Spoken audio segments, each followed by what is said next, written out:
Thanks for watching Inside Automotive with Jim Fitzpatrick. Hey everyone, Jim Fitzpatrick with CBT News. The 25% tariff on all imported autos and auto parts went into effect yesterday, April 2nd.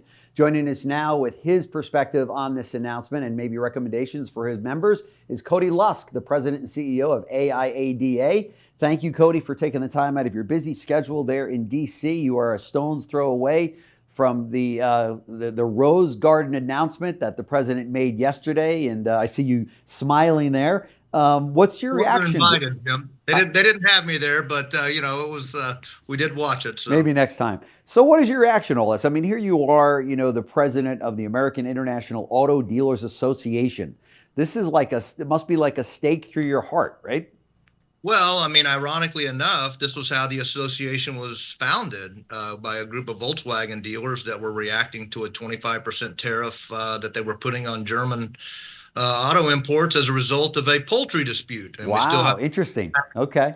Chicken tax on 25% tariff on pickup trucks to this day. So everything comes around full circle. And I think if I had told a lot of people that in 2025 we would be looking at 25% tariffs across the board, they might have thought I was crazy, but here we are, and this industry deals with things, and we're problem solvers, and we're gonna solve these problems. Sure. What kind of calls are you getting from your members? Are they hey, let's give the guy a chance? Are they, we got to do something? What's the consensus out there? I think, there's been a lot of confusion, and partly that's been driven by the administration itself, because we started off with tariffs on again, off again with Canada and Mexico, and steel and aluminum, and then these auto tariffs that were announced a week ago. And are these going to be utilized as a revenue raiser, or are we trying to get people to build things here, or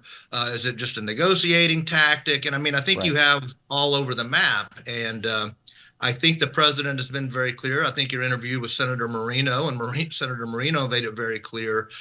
This is not a negotiate as it relates to autos and auto parts. This is something he has wanted for a long time. Right. And he has wanted this 25% tariff for a long time. He wanted it in his first administration, and kind of COVID got in the way.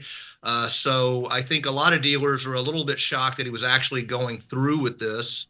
And we find ourselves, as of now, staring at these tariffs. Now, we'll say, I think dealers are always an optimistic group. We had a big sales weekend just before the announcement. That's for sure.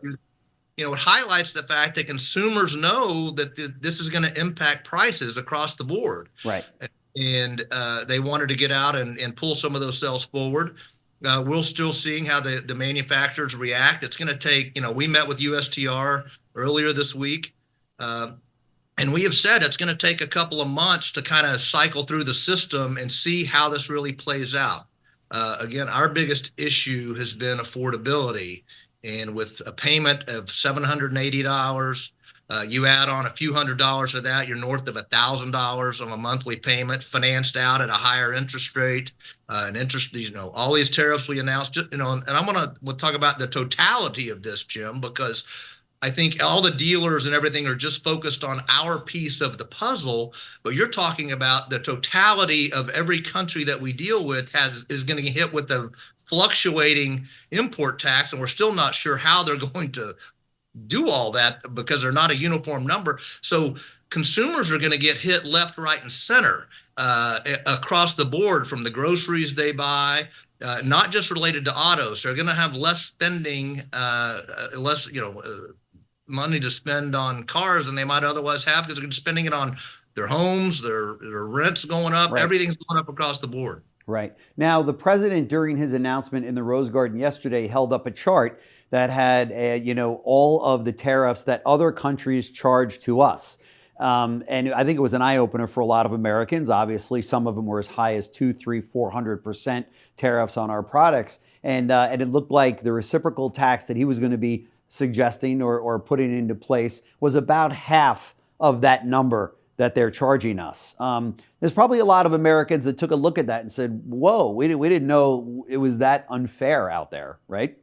Well, and I think you have to look at it from Normally, what happens is an industry comes to the U.S. government, which has all kinds of remedies at its disposal, and says, hey, we're trying to sell into this market. We can't get into this market because there's this X tariff.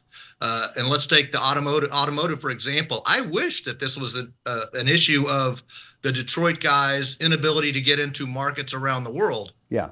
They didn't ask for this. That's not the issue. Right. The 10% auto tariff in Europe is not the issue. The fact that Japan has no auto tariffs is not even mentioned. So, if there's a problem, let's go solve the problem. That's what trade negotiations are all about. Right. They can cherry pick our tariffs. I mean, we have a 25%. Well, now we have the highest auto tariffs in the world at 25%. Yeah. So we've kind of, we went to the highest level from cars being at a relatively modest level. So again, we have remedies there. So let's go solve these problems if our importers or our farmers can't get into certain markets. But that, just cherry picking numbers that people have in certain things and saying it's unfair. I mean, this just there. If nobody's trying to even import there, what does it even matter? Right. Now, a number of the vehicles and a number of your members are dealers that are that have got new car franchises where the vehicles are built here in the United States and assembled here. So talk to me about that. Are we going to see now over the course of the next 4 years an influx of those non-American made cars building factories here? Well, we've seen that, Jim. Yeah. Since 1980, the highlight what has happened in auto production, and they had a United Auto Worker that talks about nothing but plants closing all over the place in Detroit. Well, maybe that's Detroit, but look where you are, and look where you are, and it's like this. So our members, we are very proud of what they have done to this country in the last 20 years, and by the way, have continued to make commitment after commitment without the threat of a hammer over their head. Right. They're doing it because U.S. is a good place to do business. I hope it continues in the future. But no one, to my knowledge, that has anything in Canada right now or Mexico has said we need to move that ASAP to the U.S. Right. I think what I've seen from the OEMs is that we're not making a business decision based on a 4-year term. You can't move a plant overnight. No, you can't. And again, I hear a lot about this is a part of we're reshaping the overall economy. This is the pain that we have to endure on the front end. And maybe that's true. I just wish we approached it a little differently. I kind of equate this, to put in dealer terms, it's as if we decided, you know what? We're in a small store. It's run down. It's tired. We need to go build a great big store and sell thousands more units and service thousands more units a month. And then before you have a lot, or before you have a location, before you have approval from the factory, before you have loan, before you have any financing, you tear your current building down. That's right. Now you're in trouble. Now you got nothing. We've sort of taken the hard foul early. Yeah. With the promise of some of these goodies on the end. Sure. And, a lot of my, and I've heard a lot of dealers, which I love the dealer optimism. And I love the fact that we're so optimistic because we solve problems, but they have a lot more confidence in Congress to do a lot of great things that maybe they haven't done. And I'm using this week as an example because they couldn't pass a rule out of the House to even start doing business. So they just closed up and went home. So, we're counting on them to do all these great things with tax cuts and other things. So I might have wanted to get that tax structure and incentive structure in place before we did the hard stuff, but I don't have an option. Now we're dealing with the hard stuff up front. Sure. Do you have, it sounds like you don't have as much problem with the concept of a tariff, just the way in which it's being implemented and executed. Is that a fair statement?